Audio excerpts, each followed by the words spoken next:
بسم اللہ الرحمن الرحیم۔ السلام علیکم اسٹوڈنٹس۔ 9th کلاس آپ کے لیے پریم چند پنچایت کے مصنف کا تعارف پیش کر رہی ہوں۔ دیکھیں 1880 میں پیدا ہوئے، 1880 میں اور 1936 میں وفات پائی 1936 میں۔ پریم چند کا اصل نام دھنپت رائے تھا اور ضلع بنارس کے گاؤں ملہی میں پیدا ہوئے۔ اس لائن کو انڈرلائن کریں، یاد کریں، اس میں نام پوچھا جا سکتا ہے اصل، اور گاؤں اور شہر وغیرہ جو ہے ضلع وہ بھی پوچھا جا سکتا ہے۔ اس پیراگراف کی لاسٹ لائن دیکھیں، 1936 میں انجمن ترقی پسند مصنفین کے پہلے اجلاس کی صدارت کی اور اسی سال بنارس میں وفات پائی۔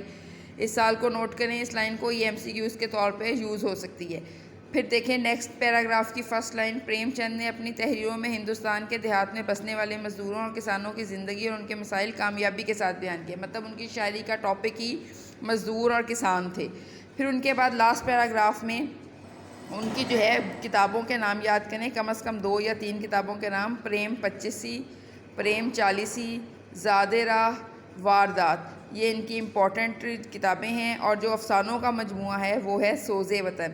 ان میں سے کوئی 2-3 کتابیں یاد کر لیں، یہ MCQs کے طور پہ بھی آ سکتی ہیں اور یہ جو ہیں شارٹ کویسچن کے طور پہ بھی پوچھی جا سکتی ہیں۔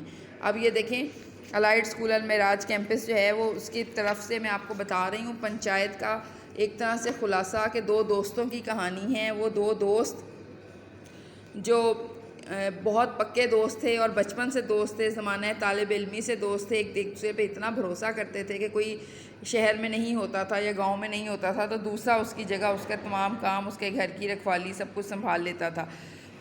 شیخ جمن اور چودھری الگو۔ چودھری الگو اور شیخ جمن کی دوستی سارے گاؤں میں مشہور تھی۔ شیخ جمن جو تھے ان کی ایک خالہ تھیں، خالہ کے کوئی اولاد یا کوئی وارث نہیں تھا جو ان کی جائیداد کو سنبھالتا، تو شیخ جمن نے کوشش کی کہ یہ خالہ جو ہیں اپنی جائیداد میرے نام کر دیں۔ انہوں نے خالہ کی بہت خدمت کی اور بہت ان کی خاطر آؤ بھگت کر کے بھلا پھسلا کے ان کی جائیداد جو ہے وہ اپنے نام کروا لی۔ جب وہ اپنے مقصد میں کامیاب ہو گئے تو پھر انہوں نے خالہ کی جو ہے ضرورتیں پوری کرنی کافی کر دیں۔ اسی چیپٹر کا ایک ڈائلاگ ہے کہ سالن کی مقدار روٹیوں سے کم ہو گئی، یہ MCQs کے طور پہ بھی یوز ہوتا ہے۔ تو مطلب یہ کہ ضروریات زندگی سے ہاتھ کھینچ لیا گیا، ان کو ضروریات زندگی ان کے مطابق نہیں دی جانے لگیں، آہستہ آہستہ وہ کم کر دی گئیں۔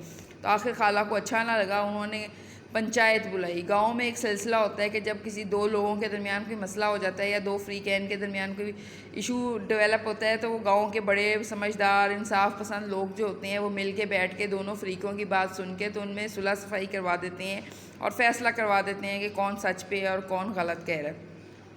تو اس طرح جب انہوں نے وہ پنچایت بلائی اور اس پنچایت کا سرپنچ مطلب منصف، جس نے فیصلہ کرنا ہے، جو جج کے طور پہ آپ سوچ سکتے ہیں، جج کا جو وہ ہوتا ہے عہدہ ایک، تو وہ اس کے فاسٹ فرینڈ جو تھا، بیسٹ فرینڈ جو تھا چودھری الگو، اس کو بنا لیا گیا۔ اور چودھری الگو کو جب انہوں نے بنایا تو وہ بہت خوش ہوا شیخ جمن، اس نے کہا یہ تو میرا دوست ہے، یہ تو میرے خلاف فیصلہ نہیں کرے گا۔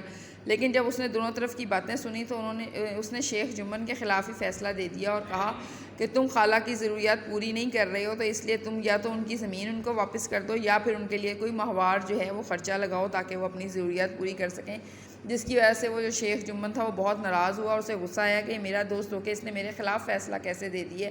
اس طرح ان کی دوستی ختم ہو گئی اور وہ دشمنی شروع ہو گئی۔ پھر ایک اور مقدمہ وہاں پہ پیش کرنا پڑا کہ وہ چودھری الگو جو تھا اس کے پاس 2 بیل تھے، بہت خوبصورت، بہت لمبے چوڑے اونچے، تو وہ ان سے ہل چلاتا تھا۔ تو ان میں سے ایک بیل مر گیا تو وہ ایک بیل جو رہ گیا وہ اس کے کسی کام کا نہ تھا۔ اس نے سوچا کہ میں یہ والا بیل جو ہوں یہ بھی بیچ دیتا ہوں اور مجھے اس کی ضرورت نہیں ہے۔ تو ایک سمجھو سیٹھ تھے، وہ یکا گاڑی چلاتے تھے، مطلب ایک بیل والی گاڑی چلاتے تھے، تو اس نے وہ بیل جو ہے ان کے آگے فروخت کر دیا اور وعدہ ہوا کہ اس کی قیمت جو ہے وہ 1 مہینے کے بعد ادا کی جائے گی۔ دیکھیں مطلب فوراً قیمت ادا نہیں کی گئی، وعدہ یہ ہوا کہ 1 مہینے کے بعد میں اس کی قیمت دوں گا۔ تو اس نے اس کا خیال ہی نہیں رکھا، بیل کا 3-3 4-4 چکر لگوائے، کھیوے کا مطلب چکر لگوائے، بہت زیادہ سامان لادا، پھر اس کے چارے اور پانی کی فکر نہ کی، تو ایسا ہوا کہ وہ جو بیل تھا، اتنا ہٹا کٹا بیل جو تھا، وہ 1 مہینے کے اندر کمزور ہو کے ہڈیوں کا ڈھانچہ بن گیا اور ایک دن چکر میں اس کے جب اوپر بہت زیادہ سامان لادا گیا تو وہ گر کے مر گیا اور اس کی قیمت بھی ابھی ادا نہیں ہوئی تھی۔ تو جب چودھری الگو نے اس سے قیمت کا مطالبہ کیا تو سمجھو سیٹھ نے کہا کہ بیل تو مر گیا، قیمت میں تمہیں کس چیز کی دوں؟ تو ظاہر ہے یہ ان کا مقدمہ جو ہے یہ بھی اس پنچایت میں پہنچا اور اس میں شیخ جمن کو سرپنچ بنا لیا گیا، اور وہ الگو جو تھا وہ بہت پریشان ہوا۔ اس نے کہا کہ میں نے اس کے خلاف فیصلہ دیا تھا تو اب تو ہو سکتا ہے یہ بھی میرے خلاف فیصلہ دے، تو بڑی مشکل ہو گئی ہے۔ لیکن جب وہ شیخ جمن وہاں پہ بیٹھا، اس نے دونوں فریقین کی باتیں سنی، تو اس کے اندر سے یہ فیلنگ پیدا ہوئی، اس کو احساس ہوا کہ انصاف کی مسند ہے، انصاف کی کرسی ہے، یہاں پہ بیٹھ کے میں اپنی دوستیاں دشمنیاں نہیں نبھا سکتا، مجھے وہ فیصلہ کرنا ہے جو اللہ کے نزدیک، اللہ کے رسول کے نزدیک سچ اور حق پہ مبنی ہوگا۔ اگر میں اس وقت کسی کی سائڈ لوں گا تو میں اپنی دنیا اور آخرت کو خراب کروں گا۔ تو جب اس کے دل میں یہ خیال آیا تو اس نے گفتگو سن کے فیصلہ جو ہے وہ الگو چودھری کے حق میں دے دیا کہ نہیں، تمہیں اس کی قیمت دینی چاہیے، کیونکہ جب اس نے بیل تمہیں دیا تھا وہ بالکل ٹھیک ٹھاک تھا، اگر اسی وقت قیمت ادا ہو جاتی تو معاملہ طے ہو جاتا۔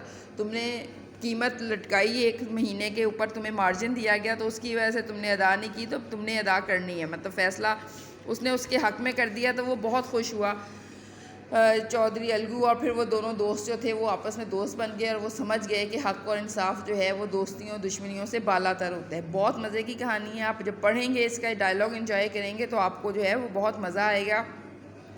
اس کے مشکل الفاظ جو ہیں وہ دیکھیں، بہت سارے آپ کو آتے ہوں گے، جو نہیں آتے وہ آپ لغت میں دیکھیں، آپ کو مشکل نہیں ہوگی کسی قسم کی۔ پھر اب اس کے بعد اس کی ایکسرسائز کی طرف آئیں۔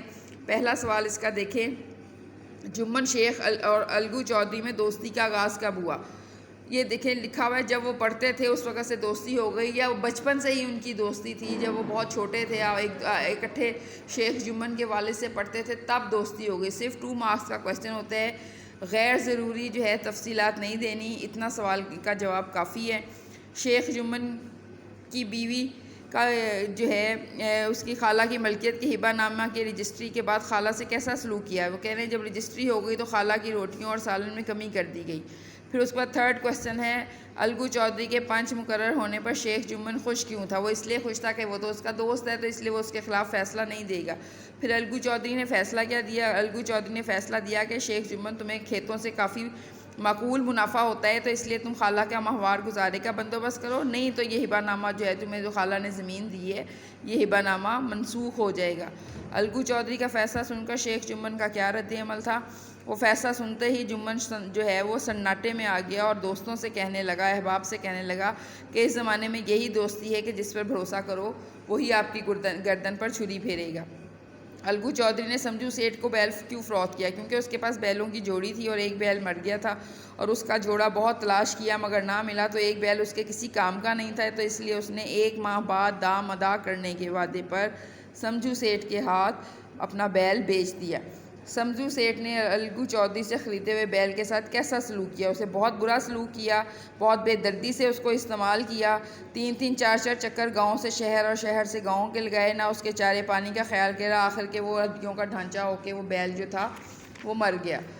الگو چودھری اور سمجھو سیٹھ نے کون سا تنازع پنچایت کے سامنے سے پیش کیا؟ الگو اور سمجھو نے بیل کے دام کی ادائیگی کا تنازع پنچایت میں پیش کیا۔ شیخ جمن نے فیصلہ سناتے ہوئے انصاف کے اصولوں کو کہاں تک پورا کیا؟ شیخ جمن نے فیصلے کے وقت انصاف کے تمام اصولوں کو مد نظر رکھا، اور اس کو یہ بات سمجھ میں آئی کہ میں اس وقت جو ہوں وہ اللہ تعالیٰ کی طرف سے بات کر رہا ہوں، اور حق اور سچ کے علاوہ میں کوئی فیصلہ نہیں کر سکتا۔ اس کے بعد دیکھیں اس کے فل ان دی بلینکس، جمن شیخ اور الگو چودھری میں بڑا یارانہ تھا۔ جمن جب حج کرنے گئے تو اپنا گھر الگو کو سونپ گئے، ان کے باپ پرانی وضع کے آدمی تھے۔ شیخ جمن عتیق خود دعا اور فیض کے مقابلے میں تعزیانے کے زیادہ قائل تھے، تعزیانہ مطلب سزا دینے کے۔ جمن کے وعدے وعید کے سبز باغ دکھا کر خالہ اماں سے وہ ملکیت اپنے نام کرا لی تھی۔ خالہ جان اپنے ڈیش کی بات نہیں سن سکتی تھی، مرنے کی بات، یہ بورڈ میں بھی MCQs کے طور پہ سینٹنس آیا ہوا ہے، خالہ جان اپنے مرنے کی بات نہیں سن سکتی تھی۔ بوڑھی خالہ نے اپنی دانست میں کوئی گریہ آزاری کرنے میں کسر نہ اٹھا رکھی، مطلب رونا دھونا، سب کو اپنی سٹوری بتائی کہ میرے ساتھ بہت ظلم ہو رہا ہے۔ شیخ جمن کو بھی اپنی عظیم الشان ذمہ داری کا احساس ہوا۔ دوستی کا مرجھایا درخت پھر سے ہرا بھرا ہو گیا، یہ والا آخری والا جو ہے یہ بھی MCQs کے طور پہ یوز ہوا ہے۔ دوستی کا مرجھایا ہوا درخت پھر سے ہرا بھرا ہو گیا۔ اس کے بعد ٹک کراس ہیں، اس کو آپ کہانی پڑھ کے کریں۔ مذکر مؤنث استاد استانی، سیٹھ سیٹھانی، بیل گائے، شیخ شیخانی، چودھری چودھرائن۔